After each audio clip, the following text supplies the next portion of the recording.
Hey everybody, this is PD from the Spinner Rack, and today I'm doing a video on obviously Spider-Man versus Firelord. Now, this is a favorite among Spider-Man fans, and this is not a favorite among me. So, I guess to give some, I don't know, there's not really too much history to give. Um, Roger Stern, who is um, one of the favorites of the Spider-Man writers, was leaving, and he left it to Tom DeFalco and Ron Frenz, which he felt he was going to get the Spider-Man that he liked, and he did. He was kind of a initially he wasn't as tough, but the run started here with the black costume, and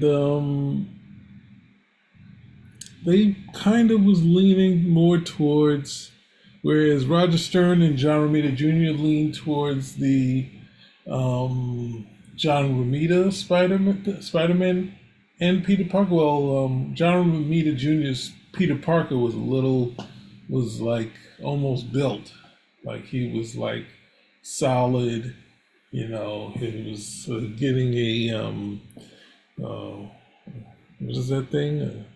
A mullet was starting to grow. The tail was just starting to grow, and they kind of slimmed Peter Parker down and Spider Man, and they did some not traditional. They didn't fully go back because obviously they had the black costume, but they kind of Ron Friend was leaning more towards Ditko early on. So they had some villains who were like, I mean, they had, what was it? I think they had the Rose they introduced. The Hobgoblin came back, and also they had Puma, who all seemed formidable adversaries for Spider-Man. So I was kind of back. Seemed like even though like he would fight 3 million like mercenaries and beat them all up, which he should, he was challenged again, and that's kind of why I left the book, because I didn't feel like I could look at the book and say, I would look at the cover and say, and they'd have some medicine villain, and I would say, Spider-Man can't be touched. So I mean, there's nothing really here for the story. There's nothing to do here, and they'd gotten away from that, so I could read it again. Obviously the hero's going to win in the end, but you try to, as best you can, to get around doing that.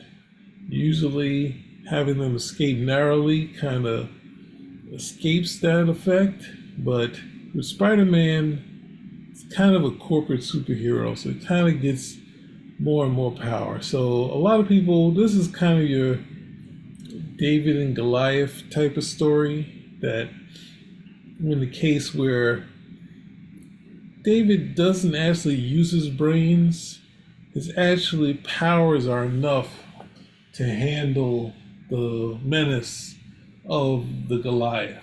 And that's not really what a David and Goliath story. David and Goliath story is using your brain against someone who's a tougher adversary. And so, and it feels like here's a little guy versus the mean, terrible villain, right? So if we go through this issue, um, Firelord starts. It's just wacky that a Herald of Galactus who's traveling through space. Now, the inherent idea of someone traveling through space and cutting through the ideas of time, where he doesn't lose anything, well, he can't age, but the heroes haven't aged much since they last saw him. So the fact that shows that he's going very fast and is able to survive in space, that means that he's should be more durable than the Hulk or something like that. Even though they've shown the Hulk's, survive in space, at some point he's going to run out of air. And Firelord is able to do that. So speed and strength in space, meaning he can survive and he can travel really fast. That is inherently his powers, right?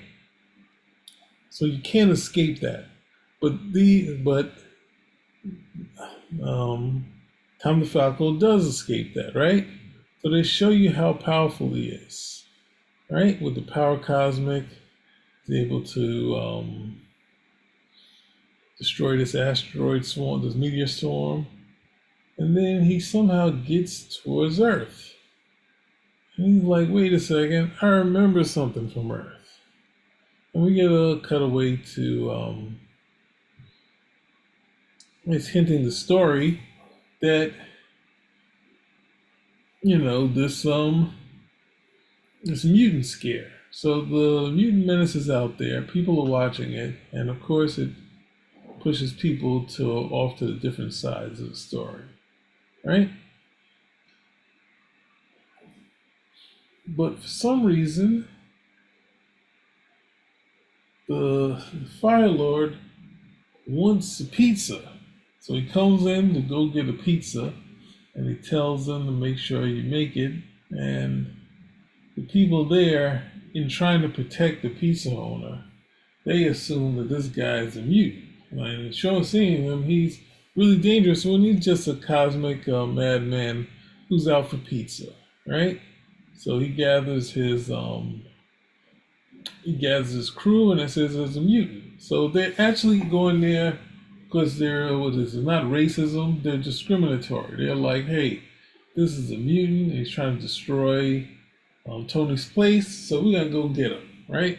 So these guys don't have the best of intentions at the same time, right? So this is more some basic subplots that's going on here.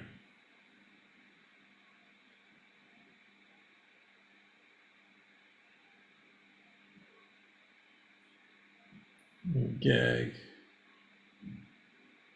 And beyond the subplot. And what would have been interesting is if the water pressure didn't have any effect on him, but they decide to, I don't know why they would decide to, I don't know. It really doesn't make any sense why they would decide to do this, because they're going to destroy his store by hitting this guy with a water hose. They don't care. And Firelord knocks these guys all around. And Firelord's about to kill this guy, and this leads Spider-Man to his decision to save the day, and it's going to lead to a big fight. So there's good reason, because he is actually killing these guys. Spider-Man's not really going to go for death, right? So he's out to destroy humans, and then I don't know, does Spider-Man run into and kicking them would hurt? But anyone who gets hit by Spider-Man kind of has a ugh. So Spider-Man's able to get away, and not only get away, get his staff out of his hands. Right? So he's like, hey, I'm going to keep you from using your powers. And we get to see that he is the power, right? And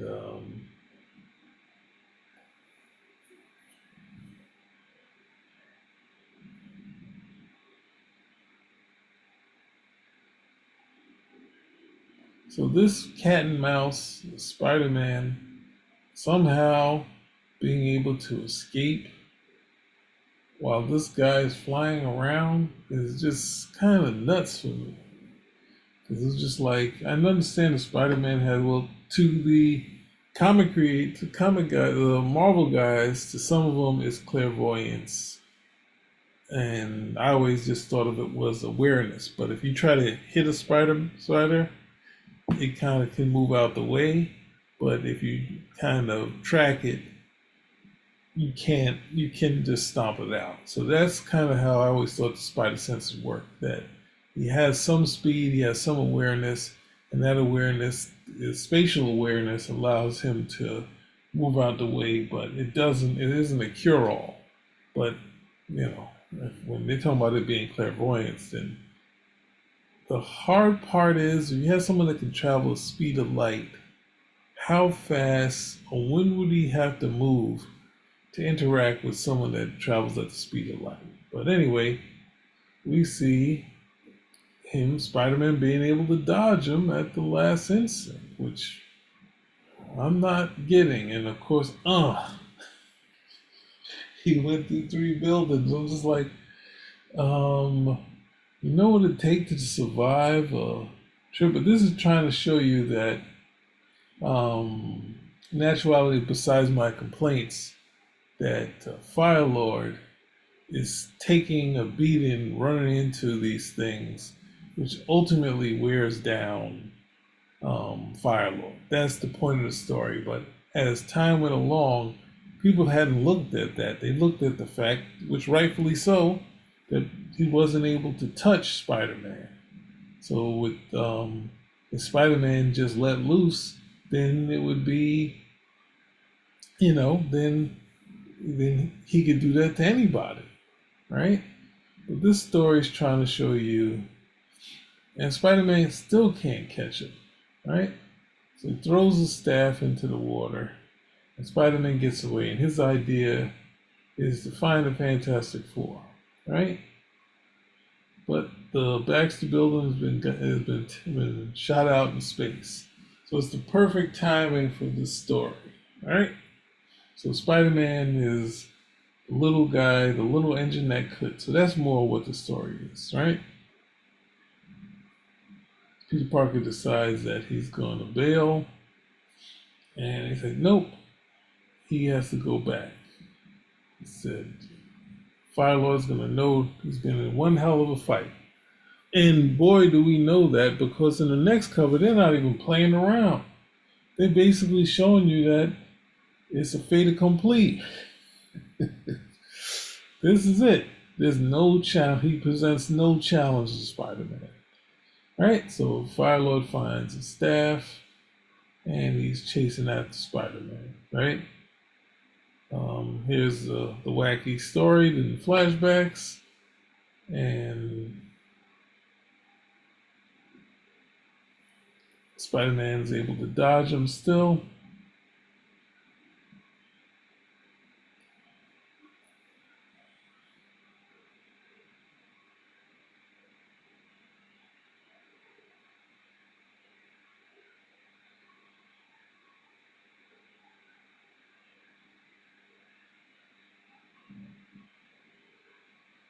So they're just traveling through. Now, actually, Firestorm hasn't taken any damage here.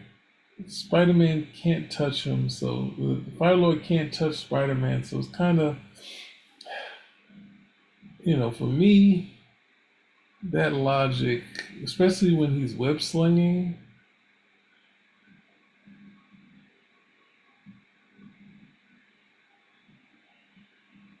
it doesn't make any sense to me that he'd be moving faster than Firelord. But, we have to suspend disbelief.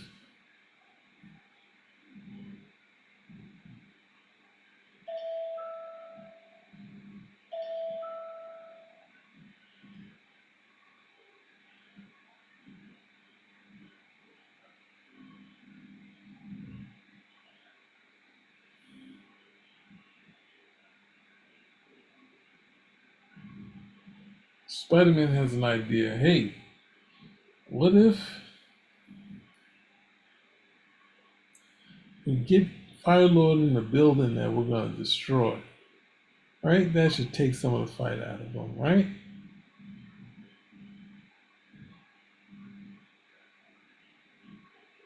So he drops an entire building on him. And that really shouldn't affect him at all, but we see that he's kind of hurt. And this is the thing that's kind of missed in here. Firelord still lives, still rages, still hungers for your death.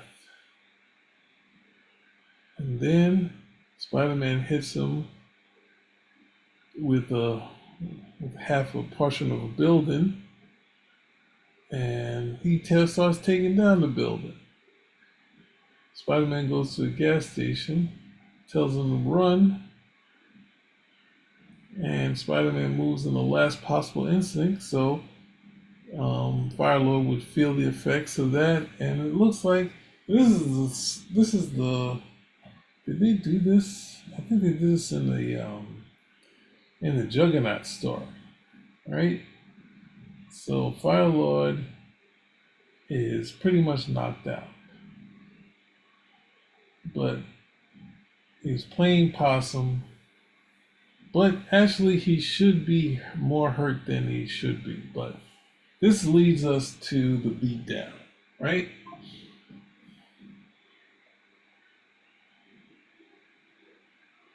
Spider-Man has enough, and he's just saying, no matter how strong you are, he's too stubborn to stop. And this would be now you have to imagine when Quicksilver does this to Spider-Man. Spider-Man just puts his arm out, right? So the fact that Spider-Man can jump and like this had led into um, almost Flash type stuff that DeFalco and the friends have used a bunch of times, which means that you can't really get a good Spider-Man story unless you get Spider-Man beating the hell out of some villain. And that's what we get now. So basically,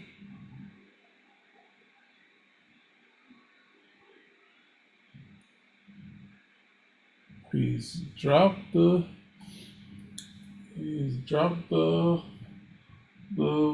Fire Lord, and he said he couldn't lay a hand on you. Spider-Man is nothing has happened to him in the story, so there's no sign of him being in any sort of trouble. And I don't know. I can't resolve it. I can't resolve it. I can't. This is I mean this is kind of what like Stan Lee would have done. He's kind of found ways, but he's said it out loud in the story so you would get it. So you would understand that, oh, wait a second, he just got hurt by toppling the building and the gas station blowing up about 3 blocks. That's what it looked like, right? Yeah, look at that. That's like